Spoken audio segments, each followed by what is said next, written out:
Welcome student, this is our next lecture for class 11th physics.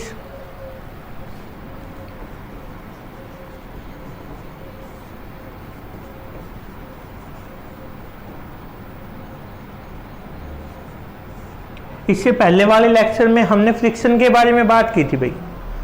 Friction, type of friction बताया था, जिसमें एक type था हमारे पास लिमिटिंग फ्रिक्शन। कौन सा था? Limiting friction. उसकी कुछ लॉज दे रखे हमारे पास, उसके कुछ रूल्स है। लॉज ऑफ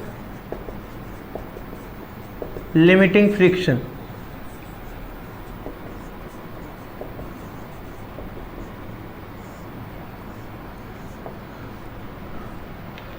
अब बात करते हैं लॉज ऑफ लिमिटिंग फ्रिक्शन होते क्या है। तो भाई हम यदि बात करें लॉज ऑफ, कुछ लिख लेते, चलो उसमें से कुछ important.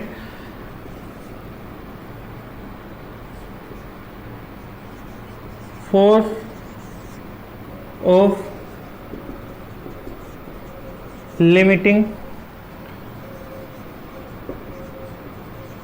Friction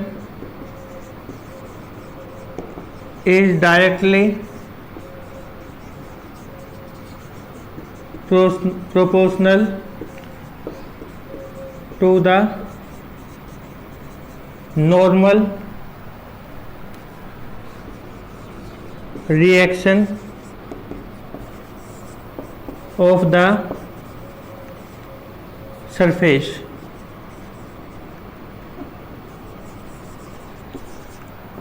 That is F directly proportional होगा भाई किसके?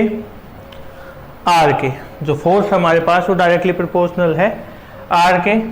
ये पहला है हमारे पास नॉर्मल रिएक्शन, एक टाइप का भाई परपेंडिकुलर है, जो हमेशा जो सरफेस जिसकी हम बात करेंगे ना उसके परपेंडिकुलर डायरेक्शन में हमें लेके चलना है। या आप जैसे हम नॉर्मल ड्रा नहीं करते उसी तरह के है। नॉर्मल तो है रिएक्शन, मतलब इसकी डायरेक्शन हमेशा अपवर्ड होगी, जो सरफेस है उसके परपेंडिकुलर होगी। जिस सरफेस की हम बात कर रहे होंगे उसके परपेंडिकुलर सरफेस के, सपोज करो ये सरफेस है तो इसके बिल्कुल परपेंडिकुलर। यदि हमारे पास सरफेस ऐसा है तो इसके परपेंडिकुलर ऐसे होगी वो, ठीक है, वो नॉर्मल रिएक्शन है।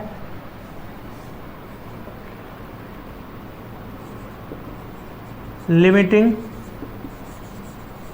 Friction is tangential in direction of two surface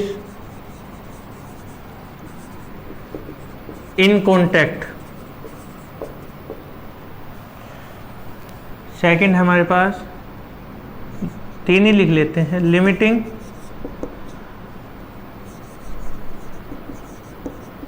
friction is independent of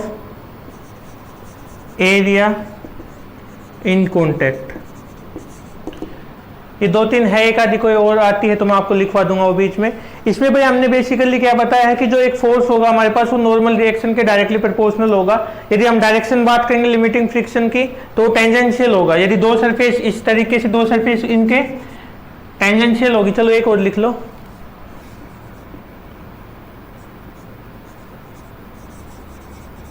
Force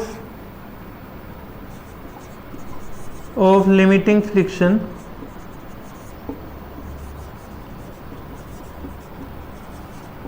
is in opposite direction of movement of body, कि जिस डायरेक्शन में हमारी बॉडी मूव कर रही है, सपोज करो हम इस साइड जाने लग रहे हैं तो फोर्स ऑफ लिमिटिंग फ्रिक्शन इस डायरेक्शन में लगेगा। इसको अपोज करने की कोशिश करता है। फ्रिक्शन क्या काम करता है हमारे पास? किसी चीज का जो मोशन है उसको रोकने की कोशिश करता है। और यदि आप भाई आगे की साइड भाग रहे हो और मैं आपको रोकने की कोशिश करूंगा, मैं पीछे की साइड ही तो खींचूंगा आपको, तो इसमें मोशन किस डायरेक्शन में होगा? जो हमारा मूवमेंट है वो, सॉरी डायरेक्शन है, वो अपोजिट डायरेक्शन में होगी। ठीक है, तो ये था आपका पहले टॉपिक। इस आसानी है, कुछ आपको इंपॉर्टेंट है ये आपको याद रखनी। ठीक है, नेक्स्ट देखो भाई।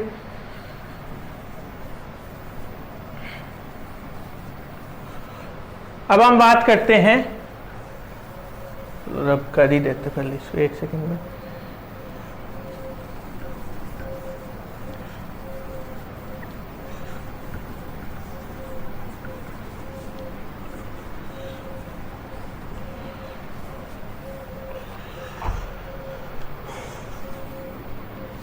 क्या है हमारे पास next, coefficient of limiting friction.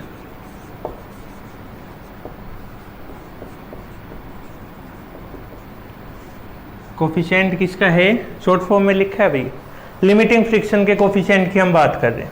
ठीक है, उसमें क्या करना है हमें, कोफिशिएंट की यदि हम बात करें, अभी हमने एक according to law of limiting friction, चलो लिख लेते हैं साथ साथ, according to law of limiting friction F directly proportional है R के, इसको हटाएंगे तो क्या लगेगा भाई, कांस्टेंट यूज करेंगे, क्या आ गया, F is equal to mu R, where mu is equal to coefficient of limiting friction. ठीक है, और यहां से यदि हम इसकी डेफिनेशन निकालें तो म्यू इज इक्वल टू किसके हो गया भाई, F बाई आर के,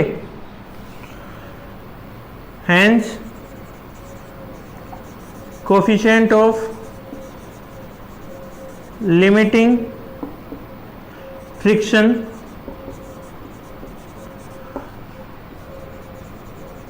may be defined as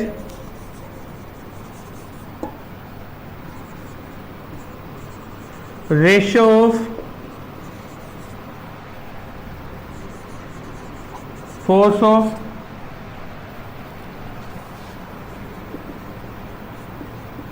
limiting friction to the normal reaction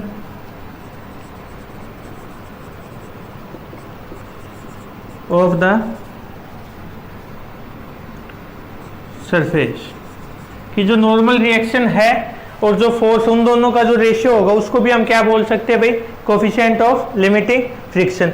अब ये किस किस चीज पे डिपेंड करता है भाई, नेचर ऑफ सरफेस के ऊपर डिपेंड करता है।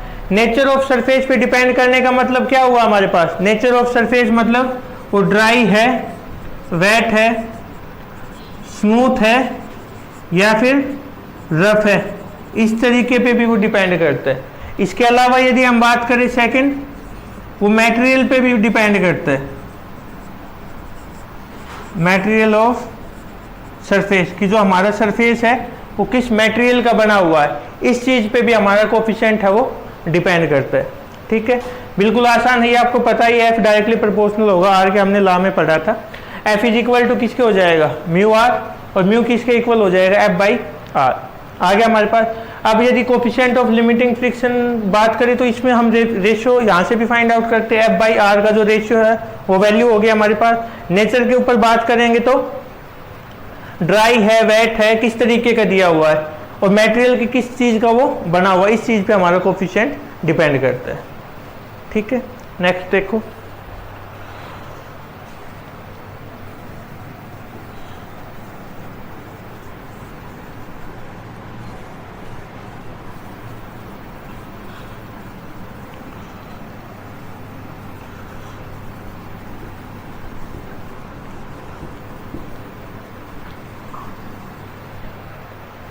नेक्स्ट है भाई इसमें हमारे पास एंगल ऑफ फ्रिक्शन। क्या है अगला टॉपिक, एंगल ऑफ फ्रिक्शन में क्या है भाई, देखो एक बार हमने कोई भी एक ऑब्जेक्ट मान लिया यहाँ पे, ठीक है, ये हमारी डायरेक्शन ऑफ, ये नॉर्मल रिएक्शन R, ये फोर्स ऑफ फ्रिक्शन F, ये इनका रिजल्टेंट मान लिया हमने। ठीक है, इस डायरेक्शन में हमारा ऑब्जेक्ट है वो मूव कर रहा है, तो यहाँ पे इन दोनों के बीच में जो एंगल बनेगा, किस किस के बीच में, नॉर्मल रिएक्शन और फोर्स, इनका जो नॉर्मल होगा उसका जो एंगल होगा नॉर्मल रिएक्शन के साथ, इसको हम बोलेंगे एंगल ऑफ फ्रिक्शन। क्या बोलेंगे इसको, एंगल ऑफ फ्रिक्शन। इसको हम ऐसे लिख सकते हैं भाई, ये F है हमारे पास, तो ये भी कितना हो जाएगा F। देखो इधर से, अब पहले डेफिनेशन ले लेते हैं। Angle of friction for the two surface in contact may be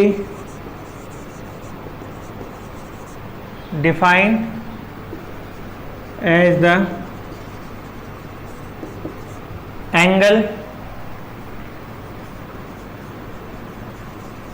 between normal reaction to the resultant with the resultant of force of limiting friction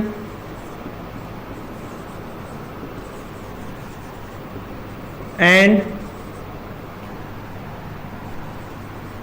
force normal reaction, खाली नॉर्मल रिएक्शन, फोर्स नहीं आएगा भाई, normal reaction. ठीक है, इनके बीच में जो ये जो नॉर्मल है हमारे पास एफ, इसका नॉर्मल सॉरी इसका रिजल्टेंट, इन दोनों का रिजल्टेंट और जो नॉर्मल रिएक्शन के साथ जो एंगल बनाएगा उसको क्या बोलते हैं हम, एंगल ऑफ फ्रिक्शन। यहां से देखें भाई, ये क्या हो गया इसका परपेंडिकुलर, ये क्या है ट्राइंगल का बेस। इन ट्राइंगल, इसको कोई भी एक नाम, ये ओ मान लिया हमने, O A B, O A B, A B upon O R, यही दो साइड दे रखी। ये क्या है परपेंडिकुलर, ये क्या है इसका base, perpendicular upon base is equal to क्या हो, F by R is equal to tan theta और f is equal to R tan theta, और एक f इज इक्वल टू किसके होता है, म्यू आर। दोनों को कंपेयर करें भाई इधर से हम, तो क्या होगा, mu is equal to tan theta. ये हम फाइंड आउट कर सकते हैं। ठीक है, ये था आपका अगला टॉपिक। आज के लिए इतना ही, बाकी कल एंगल ऑफ रिपोज है, जो बचे हुए टॉपिक वो हम नेक्स्ट लेक्चर में करते। Thank you.